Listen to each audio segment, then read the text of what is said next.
dan bahagia. Saya Muhammad Hasan Asy'ari, calon guru penggerak Angkatan 10 Kabupaten Lumajang. Pada video kali ini saya akan memaparkan koneksi antar materi modul 1.4 tentang budaya positif. Koneksi antar materi. Pada modul 1.1 saya mempelajari tentang filosofi pendidikan nasional Ki Hajar Dewantara, yaitu ing ngarsa sung tulodo ing madya mangunkarsa tutwuri handayani, menekankan peran guru sebagai penuntun dalam tumbuh kembang anak sesuai dengan kodrat alam dan kodrat zaman melalui pembelajaran yang berpihak pada murid. Pada modul 1.2 saya mempelajari nilai dan peran guru penggerak. Sebagai guru penggerak, penting untuk memiliki nilai-nilai yang berpihak pada murid, inovatif, kolaboratif, reflektif, dan mandiri. Guru penggerak juga harus menjadi pemimpin pembelajaran, mendorong kolaborasi, menggerakkan komunitas praktisi, mewujudkan kepemimpinan murid, dan membimbing guru lain untuk mewujudkan visi pendidikan yang berpusat pada murid. Pada modul 1.3 saya mempelajari visi guru penggerak, yaitu membentuk murid yang berakhlak mulia serta unggul dalam keterampilan teknologi sehingga siap menghadapi tantangan masa depan dengan kreativitas dan inovasi. Pada modul 1.4 ini saya mempelajari budaya positif, yaitu di mana filosofi pendidikan Ki Hajar Dewantara diterapkan oleh guru penggerak melalui nilai-nilai dan peran guru penggerak untuk mewujudkan visi yang mendukung peningkatan kualitas pendidikan dan menciptakan budaya positif di sekolah.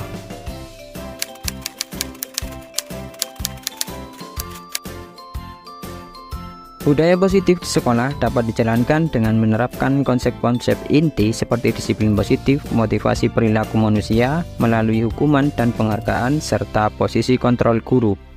Selain itu, penyusunan keyakinan sekolah atau kelas yang jelas dan menangani permasalahan murid dengan pendekatan segitiga restitusi juga penting. Pendekatan ini mencakup membangun hubungan yang baik, mengidentifikasi kebutuhan murid, dan memfasilitasi pemulihan perilaku untuk menciptakan lingkungan belajar yang kondusif.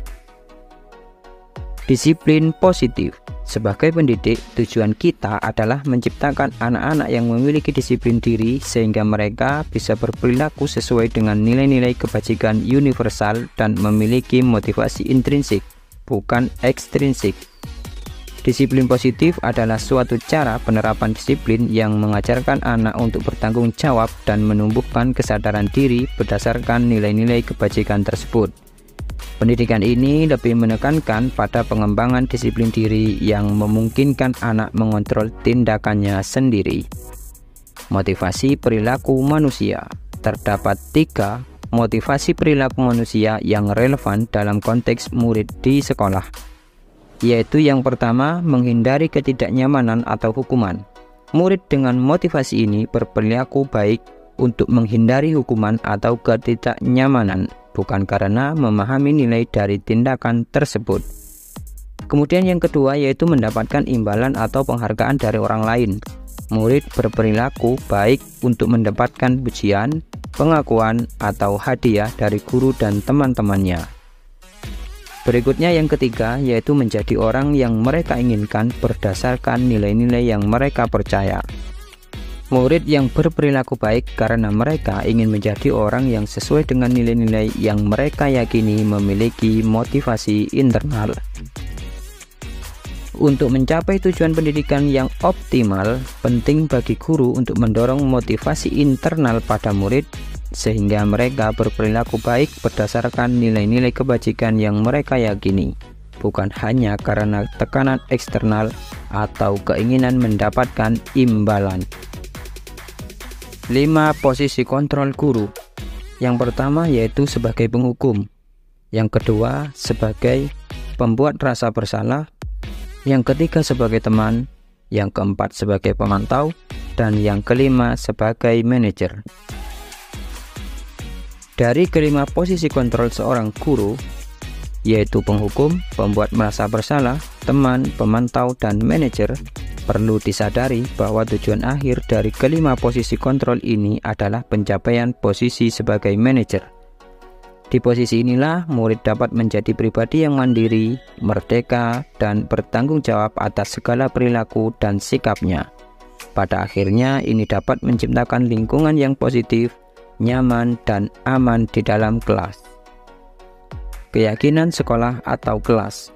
Guru membantu mengidentifikasi keyakinan kelas yang bersifat abstrak dan universal serta memastikan pernyataan-pernyataan tersebut dirumuskan dalam bentuk positif. Guru juga memastikan bahwa jumlah keyakinan tidak terlalu banyak agar mudah diingat dan dipahami oleh semua warga kelas.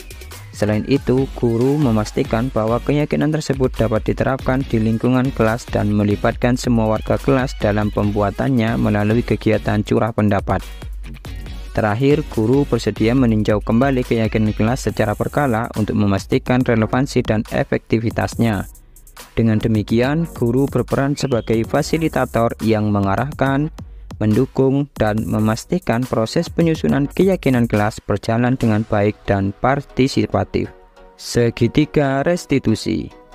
Guru yang mengambil posisi kontrol sebagai manajer dalam menangani permasalahan murid akan selalu menggunakan konsep segitiga restitusi. Langkah pertama adalah menstabilkan identitas murid, memastikan mereka merasa aman dan dihargai meskipun telah melakukan kesalahan. Langkah kedua adalah memvalidasi tindakan yang salah, membantu murid memahami dampak perilaku mereka dengan empati dan tanpa menghakimi. Langkah ketiga adalah menanyakan keyakinan kelas, mengajak murid merujuk pada nilai-nilai yang telah disepakati bersama dan mendorong mereka untuk memperbaiki situasi serta mencegah perilaku serupa di masa depan.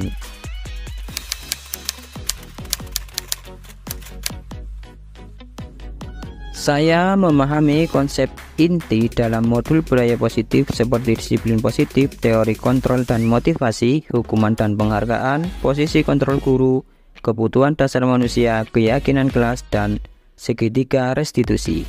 Disiplin positif harus ditumbuhkan dalam diri semua warga sekolah, dimulai dari disiplin diri dengan guru sebagai teladan untuk memotivasi murid secara intrinsik. Hukuman dianggap sebagai identitas gagal, sedangkan penghargaan bisa membuat murid hanya ingin menyenangkan guru dan menurunkan kreativitas. Guru memiliki 5 posisi kontrol, yaitu penghukum, pembuat merasa bersalah, teman, pemantau, dan manajer, dengan manajer sebagai yang paling ideal. Pendekatan segitiga restitusi melibatkan menstabilkan identitas murid, memvalidasi kesalahan, dan menanyakan keyakinan kelas yang disepakati bersama, dirumuskan secara positif dan mudah dipahami. Hal menarik dan di luar dugaan saya adalah bahwa penghargaan ternyata dapat berfungsi sebagai hukuman bagi murid. Sebelumnya, saya memahami penghargaan sebagai bentuk apresiasi terhadap murid yang diharapkan mampu meningkatkan motivasi mereka. Namun, modul ini mengajarkan bahwa penghargaan bisa membuat murid termotivasi hanya untuk menyenangkan guru, bukan karena dorongan intrinsik mereka sendiri. Selain itu, penghargaan dapat menurunkan kreativitas dan membuat murid yang tidak mendapatkannya merasa dihukum.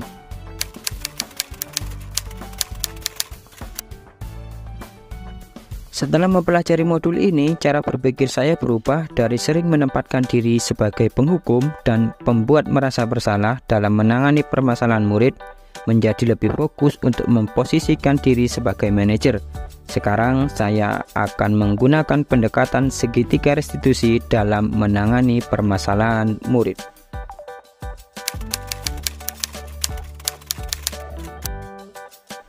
Saya menangani masalah murid yang membuang sampah sembarangan di dalam kelas dengan menggunakan pendekatan segitiga restitusi, yaitu menstabilkan identitas, memvalidasi tindakan yang salah, dan menanyakan tentang keyakinan kelas yang telah disepakati bersama. Perasaan saya senang dan semakin termotivasi untuk selalu menerapkan pendekatan segitiga restitusi dalam menangani permasalahan murid.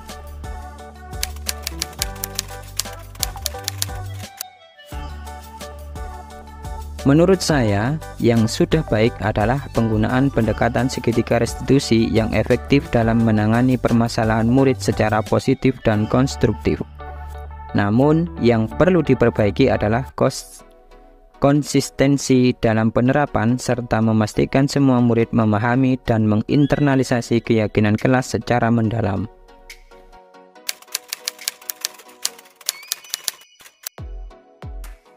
Sebelum mempelajari modul ini, ketika berinteraksi dengan murid, saya sering menggunakan posisi penghukum dan pembuat merasa bersalah. Saat itu perasaan saya kurang puas, karena meskipun masalah terlihat terselesaikan, saya merasa pendekatan tersebut tidak memberikan dampak positif pada perilaku murid.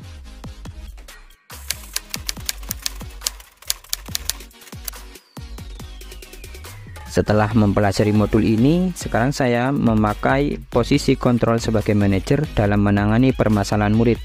Perasaan saya sekarang lebih positif dan puas, karena pendekatan ini tidak hanya menyelesaikan masalah, tetapi juga membantu murid memahami kesalahan mereka dan belajar dari pengalaman tersebut. Perbedaannya, sebagai manajer saya lebih fokus pada pembinaan dan pemberdayaan murid daripada sekedar memberikan hukuman.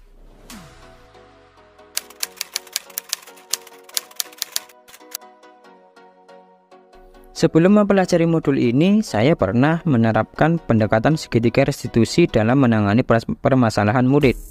Namun, saya hanya menerapkan satu tahap, yaitu memvalidasi tindakan yang salah. Saya melakukannya dengan mengakui kesalahan murid dan menjelaskan mengapa tindakan tersebut tidak sesuai dengan keyakinan kelas.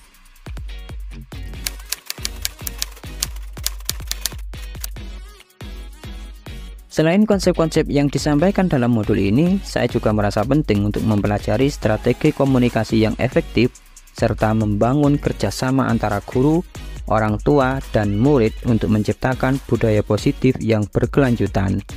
Dengan komunikasi yang baik dan kolaborasi yang erat, semua pihak dapat bekerja sama untuk mendukung perkembangan murid dan menciptakan lingkungan belajar yang kondusif. Demikian video ini, semoga menginspirasi. Terima kasih, salam guru penggerak, tergerak, bergerak, dan menggerakkan.